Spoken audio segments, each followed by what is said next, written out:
자, 이제 벌써 사도행전도 중반을 훌쩍 넘어서 바울의 3차 여행도 한 어느 정도 이렇게 진행이 많이 됐습니다.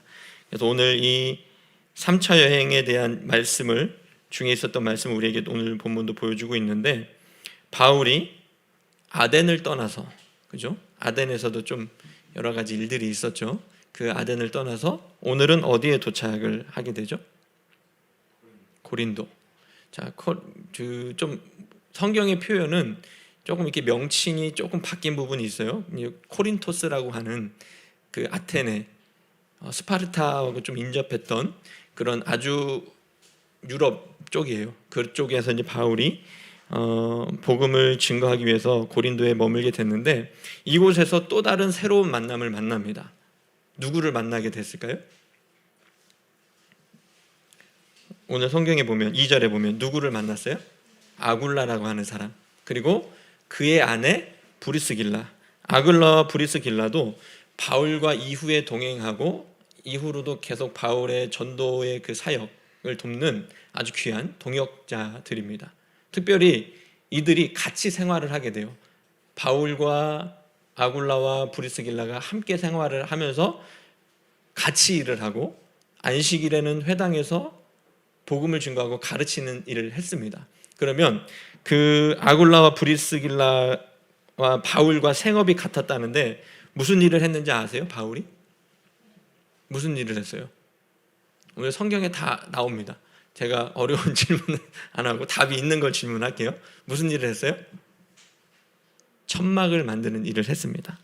그래서 같은 생업이 같고, 또 이렇게 주님을 믿는, 하나님을 믿는 전도자로서 그리스도를 전하는 그런 일들을 같이 했기 때문에 이들은 같은 그 도시에 머물면서 같은 일을 하고 같이 복음을 증거하는 일들을 했습니다. 자, 한 커뮤니티에 지금 뭐 SNS라고도 하죠. 거기에 이제 큰 그룹 중에 일하는 목회자라는 그룹이 있어요. 자, 목사님들은 대부분 목회 말고 이런 목회적인 일을 말고 다른 일을 할까요, 안 할까요?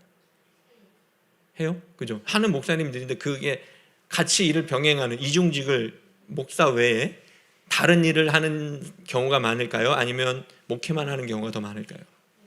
목회만 하는 경우가 더 많이 있습니다. 왜 목사님이 갑자기 이 이야기를 하냐면, 갑자기 생뚱맞은 이야기가 아니에요. 오늘 말씀에 보면 바울도 전도자였고 목회자였잖아요. 사도였잖아요. 그런데 이 사도가, 전도자가, 지금으로 따지면 이 목회자가 평행상시에는 어떤 걸 했다는 거예요? 자기의 생업을 가지고 천막 만드는 일을 하면서 복음을 증거하고 교회 공동체의 성도들을 목양했다는 겁니다. 그래서 지금 이 시대에도 그동안은 목사에게 다른 이중직을 허용하지 않았어요, 많은 교단들이. 그런데 이제는 시대가 바뀌고 다시 초대교회와 같은 모습으로 좀 회귀되는 그런, 좀 어떻게 보면 모습들이 보이고 있습니다. 그래서 보수적인 교단들에서도 목회자의 이중직, 목사 말고 다른 직업을 가져도 된다라고 하는 그런 것들을 결의하기도 하고. 왜냐하면 제가 이 말씀을 드리는 이유가, 왜 목회자에 대한 이야기를 하나 했는데 여러분들도 이 부분은 잘 아셔야 됩니다. 우리가 성경적으로 돌아가야 할 때 우리가 사도들의 가르침을 듣고 그 가르침대로 우리가 신앙생활을 해야 되잖아요. 성경에 기록된 말씀대로 우리가 신앙생활을 해야 돼요. 물론 모든 목회자가 일을 하라는 건 아닙니다. 때에 따라서는 어떤 목회자에게는 큰 교회를 담임하기 때문에 다른 이중직의 일을 할 여력이 없어요. 왜? 많은 성도들을 돌봐야 하기 때문에, 그죠? 그렇지만 이제 목회의 방식과 영역이 다양해졌기 때문에 우리는 이런 다양성을 인정하고, 우리는 그 목회를 어떻게 보면 지지해주고 우리가 도와줘야 된다는 것을 알 수 있어요. 왜냐하면 초대교회, 그 근거가 어디 있어요? 이 시대의 필요에 의해서만 그렇게 해야 된다라고 이야기하면 그건 잘못된 거예요. 그죠? 시대의 필요가 있어요. 그 시대의 정신이 있습니다. 그러면 우리는 그 시대의 필요와 정신을 무엇으로 검증해서 그것이 무엇에 부합하고 맞아 떨어질 때 그 일들을 행해야 될까요? 어디, 그 근거가 뭐예요? 그러면 그 시대 정신과 시대의 요구를 무엇으로 해석을 해야 될까요? 무엇으로? 성경으로 해석을 해야 되죠. 성경으로 돌아와서. 그래서 바울은 전도자였고 목회자였지만 그 생업을 가지고 일했다라는 것을 보았을 때 지금 이 시대에도 이런 부분의 목회의 방법과 모습이 지금 필요하다는 것 우리에게 알려주고 있습니다. 자, 그리고 바울이 이렇게 일을 하면서 안식일마다 회당에서 강론하고 유대인과 헬라인들에게 복음을 전했을 때 아직 이때 당시에 누가 오지 않았어요? 바울의 동역자였던 아덴까지 동행했었던, 아덴에서 먼저 바울이 떠나오고 누구를 기다리고 있었어요? 실라와 디모데. 그 마게도냐 지역에 있던 실라와 디모데가 이제 내려오니까 바울이 어떻게 된 거예요? 더 힘있게, 오늘 성경의 표현대로 보면 새로운 동역자들이 있었지만 안식일에 회당에서 가르치는 일들을 했었지만 이제는 더 힘있게 자기의 동역자들이 내려오니까 더 힘있게 하나님의 말씀에 붙잡혀서 유대인들에게 이제는 뭐라고 증언을 해요? 예수는 그리스도라고 증언을 하기 시작을 합니다. 자, 바울이 아무리 위대한 전도자였다 할지라도 그의 주변에는 늘 누가 함께 있었어요? 그를 돕는 동역자들이 있었습니다. 아무리 뛰어난 사람도 혼자서는 그 주님의 일을 감당할 수 없다라는 것을 오늘 말씀은 또 우리에게 보여줍니다. 물론 바울을 대적하는 사람들도 굉장히 많았어요. 오늘 성경 제목도, 설교 제목도 대적과 비방에 대한 우리의 반응이잖아요, 그죠? 바울을 대적하는 사람도 많았지만 그만큼 그 대적을, 비방을 이겨내고 힘있게 그가 복음을 증거할 수 있도록 돕는 사람들도 바울 주변에는 굉장히 많이 있었습니다.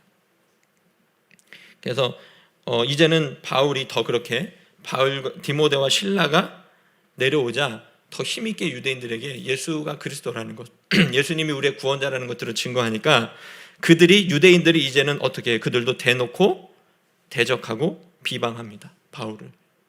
왜냐하면 유대인들은 왜 그렇게 바울을 대적하고 비방할 수밖에 없어요? 왜 그럴 수밖에 없어요? 자신들의 손으로 누구를 못 박았어요? 예수님을 못 박았잖아요, 유대인들이.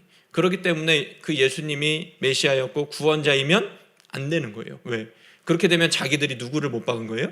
하나님을 십자가에 못 박은 게 되잖아요. 하나님께서 보내신 메시아를, 그리스도를 자기들의 손으로 못 박은 것을 그때 당시에 하나님을 가장 잘 믿고 우리는 선택받은 민족이라고 자부했던 유대인들이 인정을 할까요? 절대 인정하지 않죠. 이게 어떻게 보면 딜레마입니다.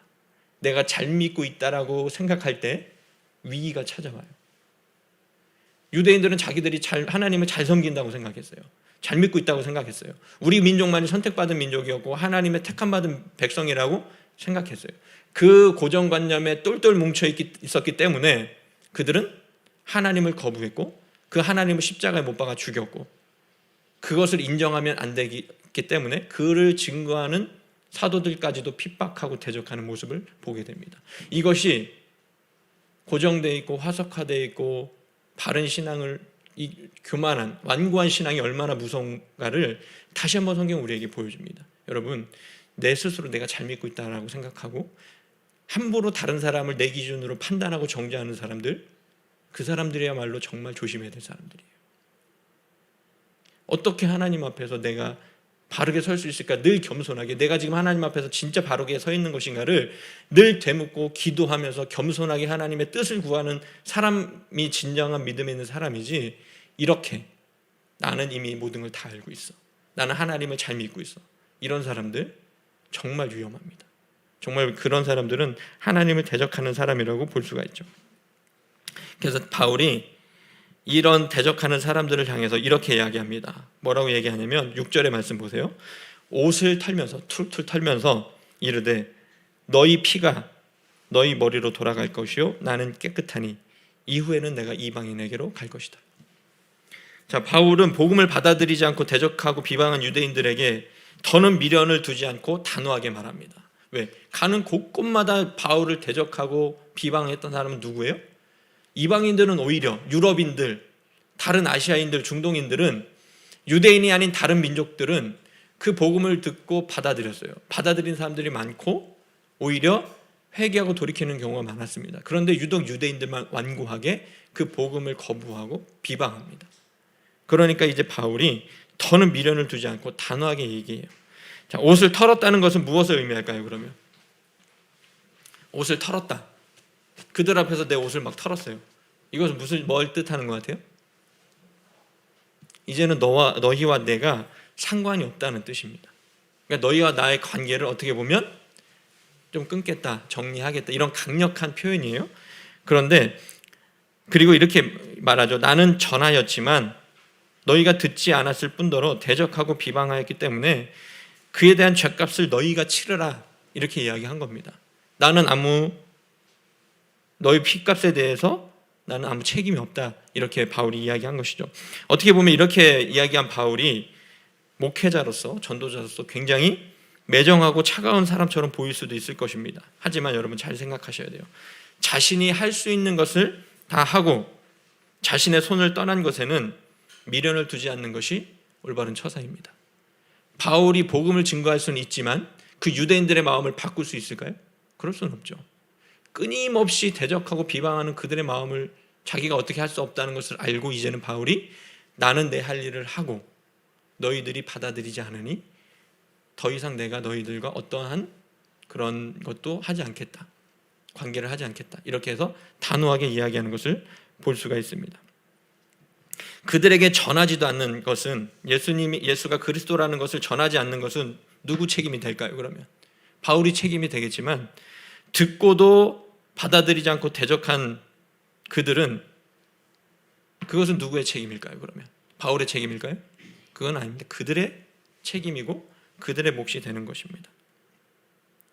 그래서 여기서 우리도 삶의 지혜를 엿볼 수 있습니다. 내가 해야 할 것은 핑계하지 말고 열심을 다해서 하십시오. 바울이 그 대적을 당하고 비방을 당하면서 괴로움을 당했어도 계속해서 복음을 증거했듯이 자신이 해야 될 것은 핑계하지 말고 열심을 다 하십시오. 그리고 그들의 마음을 바울이 바꿀 수 없었던 것처럼 내가 어찌할 수 없는 부분들이 있어요. 그죠? 그러면 내가 어찌할 수 없는 영역의 것은 어떻게 하는 거예요?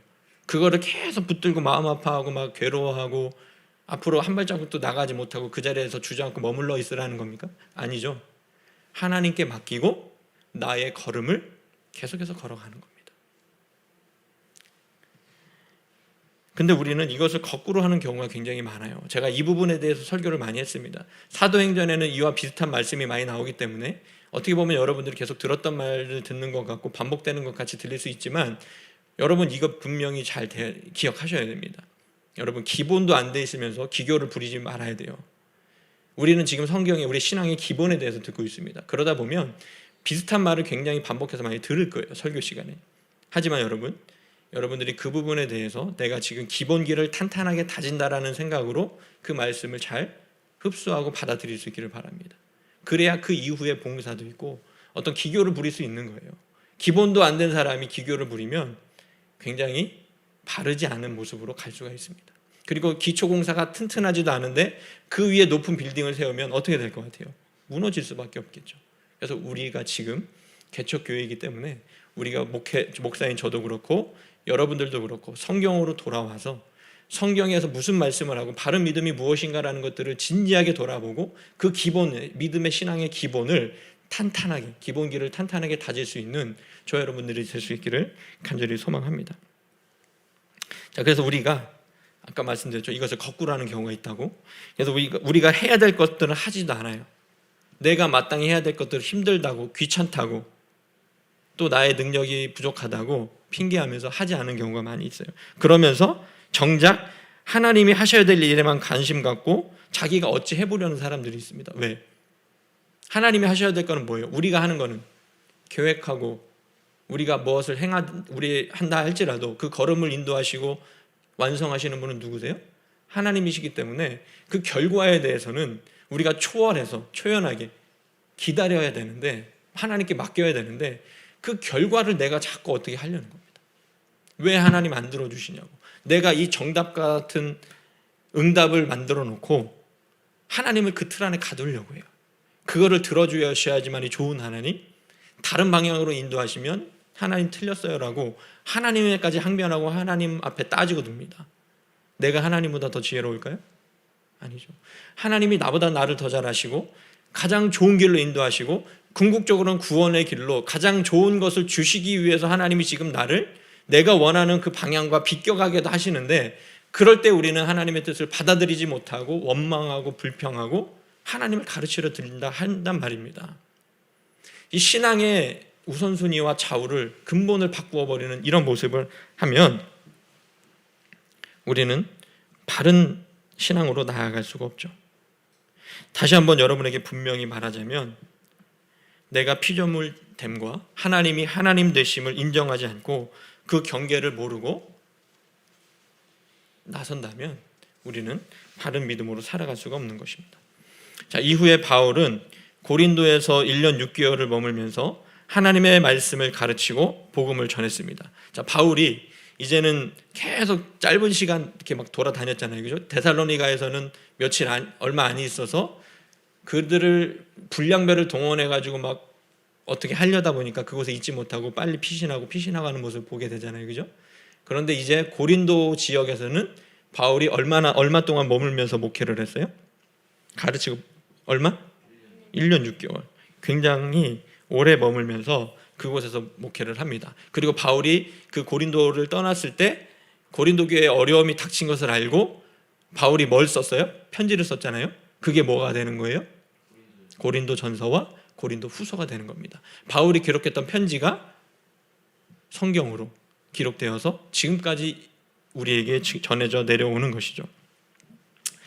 자, 그리고 그때의 회당장, 그 회당에 있었던 그리스보라는 사람도 온 집안과 더불어서 주님을 믿게 되었고, 수많은 사람들이 듣고 믿어서 세례를 받게 됩니다. 바울이 이곳에서 머물면서 고린도 지역에 복음이 어떻게 됐다는 거예요?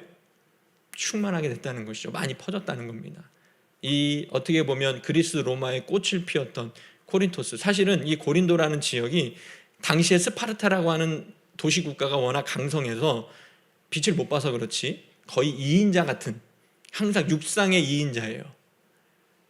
육지전에. 그러면 해상의 1인자는 아테네였습니다. 아테네는 해상무역을 통해서 강성했던 도시국가였고, 스파르타는 굉장히 육전에서 이 팔랑크스라고 해서 창으로, 방패로 맞고 창으로 영화 300 보셨죠? 거기에 나오는 그런 방식으로 굉장히 강력한 군사력을 자랑하고 있던, 문화적으로 꼽혔던 그런 지역인데, 이곳에 복음이 증거돼서 많은 사람이 예수님을 믿었다라는 것이죠. 그때에 이런 상황 중에 하나님은 또 주님께서는 환상 중에 바울에게 이렇게 말씀하십니다.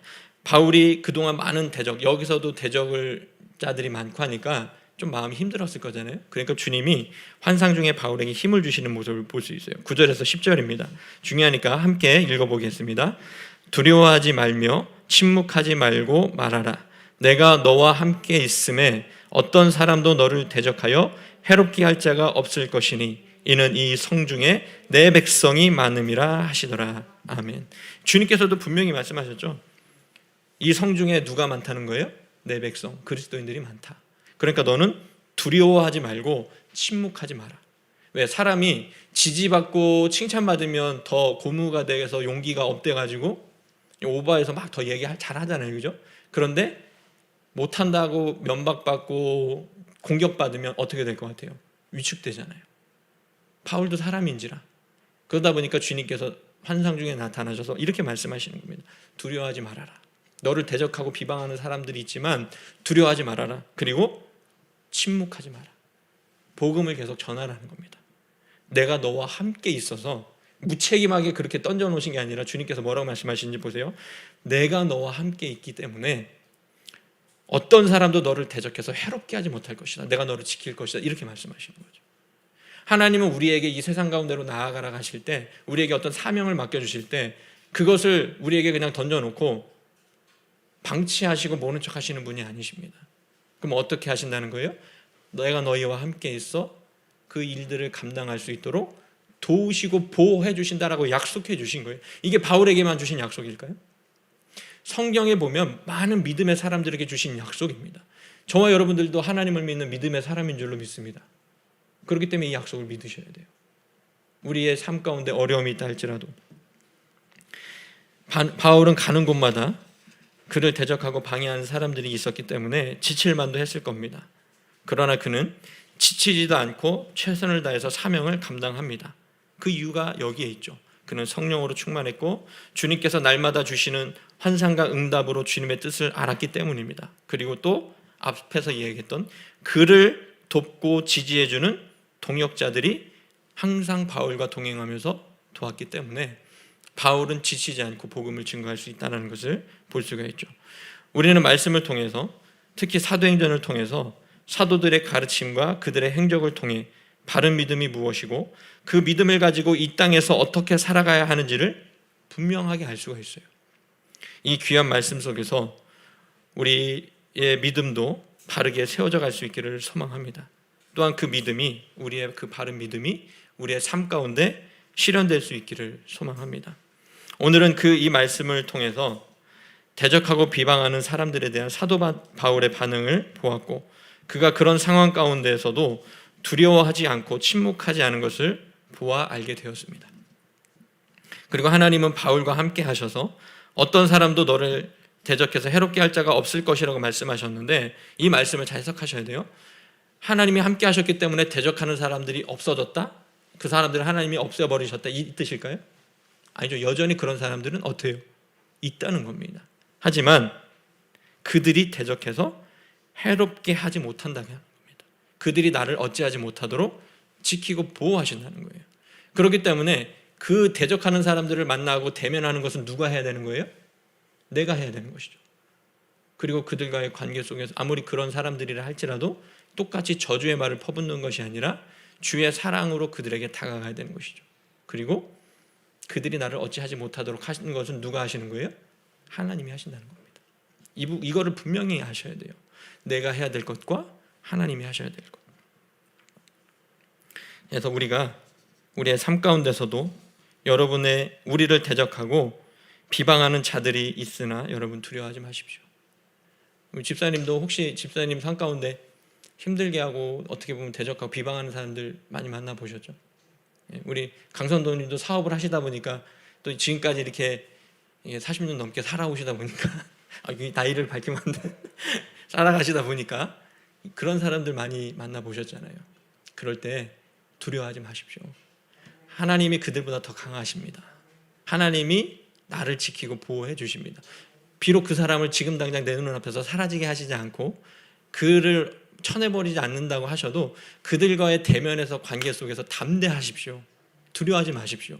왜? 하나님이 그들보다 더 크시고 하나님이 지금도 나를 보호하셔서 그들이 나를 어찌하지 못하겠다라고 하나님은 분명히 우리에게 약속해 주셨어요. 그렇기 때문에 두려워하지 마십시오. 때로는 내가 궁지로 몰리는 것 같고 그 사람에게 당하는 것 같지만 그 눈에 보이는 현상에 속지 마십시오. 그 상황 가운데서도 누가 일하고 계시냐면 하나님이 일하고 계시고 하나님이 보고 계시고 하나님이 인도하고 계심을 정말 우리는 믿음의 눈으로 볼 수 있어야 됩니다. 하나님 나와 함께 하시거든요. 성경에서 말하는 형통이 이거거든요. 내 뜻대로 내 마음대로 풀리는 게 형통이 아니라 내가 어떤 상황 가운데 있었든지 종으로 팔리든지 감옥에 갇히든지 하나님이 나와 함께 하셔서 내 마음이 늘 평안하고 하나님과 동행하는 것, 그것이 바로 형통이에요. 성경에서 말하는 형통입니다. 그 형통의 복이 저와 여러분에게 있기를 간절히 소망합니다. 우리가 믿음 안에 바로 서 있고 하나님을 진정 하나님으로 인정하는 삶을 산다면 우리를 대적하는 사람들은 실패할 것이고 오히려 그들이 그 대적함으로 인해서 괴로움을 당할 겁니다. 그러므로 우리가 해야 될 일들이 있어요. 먼저 내가 하나님 안에 거하며 하나님의 자녀로서 바른 믿음을 가지고 살아가는지 늘 내 자신을 확인해 봐야 됩니다. 이건 내가 해야 돼요. 내가 지금 하나님 앞에 서 있는가? 하나님을 의식하고 있는가? 내가 바른 믿음으로 하나님의 뜻을 이루면서 살려고 늘 기도하며 노력하고 있는가? 그것을 내가 늘 확인하는 것은 남이 해줄 수 없습니다. 누가 해줘야 되는 거예요? 내가 해야 되는 것이고 같은 공동체에 있는 사람들이 보는 것이고 그것이 또 목회자가 그것을 그렇게 우리 성도들이 그렇게 할 수 있도록 돕는 게 바로 목회자의 역할이라는 것입니다. 물론 우리는 불완전해서 때로 실수하고 나쁜 짓도 하고 이기적이고 비겁해질 때도 있어요. 우리 그럴 때 있습니다. 없다는 게 아니에요. 하나님 앞에 서 있다고 해서.